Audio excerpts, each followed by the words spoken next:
오늘은 제가 글 1000개 정도 되는 블로그가 저품질 당한 이야기를 해보려고 하는데요. 충분히 도움이 되실 수 있으리라 생각하여 영상으로 남기게 되었습니다. 현재 제가 운영 중인 블로그는 5개 정도 되는데요. 그중 글 1000개가 쌓였지만 아무것도 모르고 쓴 것들이 많아서 실질적으로 수익이 되는 글들은 몇 개 없었습니다. 그래도 1000개 정도 쌓았으니 나름 애정을 갖고 있었고 일 방문자도 약 2000명 정도 됐기 때문에 메인인 듯 메인 아닌 메인 같은 너처럼 운영을 하고 있었습니다. 그런데 제가 너무 방심했던 걸까요? 사실 이 블로그는 워낙 맷집이 좋아서 어떠한 풍파와 역경 속에서도 잘 살아남았습니다. 사실 내용만 다르지 똑같은 키워드로 글을 작성했을 때 다른 블로그는 금방 저품질이 됐는데 이 블로그는 살아남았으니까요. 그래서 저품질을 당하지 않으려면 나름 건전한 키워드의 글들을 많이 쌓아야겠다고 생각을 했죠. 분명 이것은 저만의 카더라입니다. 하지만 결국 이렇게 운영한 것들은 저품질을 최대한 피해갔기 때문에 어느 정도는 신뢰할 수밖에 없었습니다. 저는 글을 쓰고 노출이 잘 되는지 확인을 하는데요. 대부분 그렇게 하시겠지만 대략 3분에서 5분 후에 확인을 합니다. 그런데 하나의 글을 발행했는데 노출이 되지 않는 것이었습니다. 이상하다 싶어서 3분 후에 다시 확인을 했는데 역시나 노출이 되지 않았습니다.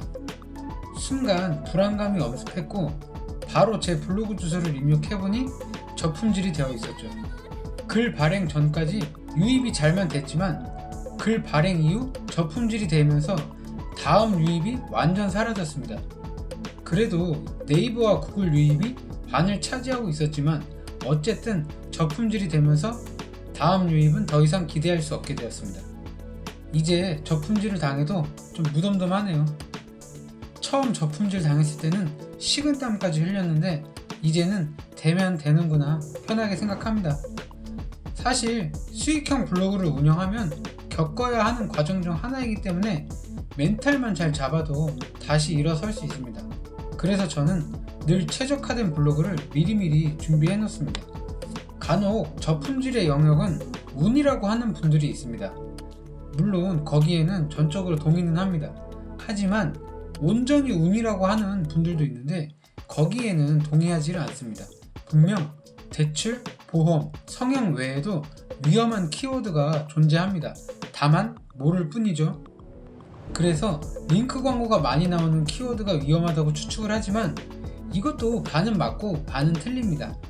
하지만 링크 광고가 나오는 키워드를 조심해서 나쁠 건 없습니다. 제가 맨 처음 글을 발행하자마자 저품질이 됐던 키워드는 대출이었습니다. 또 발행하자마자 저품질이 됐던 키워드는 중고차였습니다. 중간중간 이유를 알 수 없는 저품질도 있었지만요. 그리고 이번 저품질 키워드는 가상화폐 거래소였습니다. 글 발행하자마자 저품질이 됐으니 아주 관련이 없다고 할 수는 없겠죠?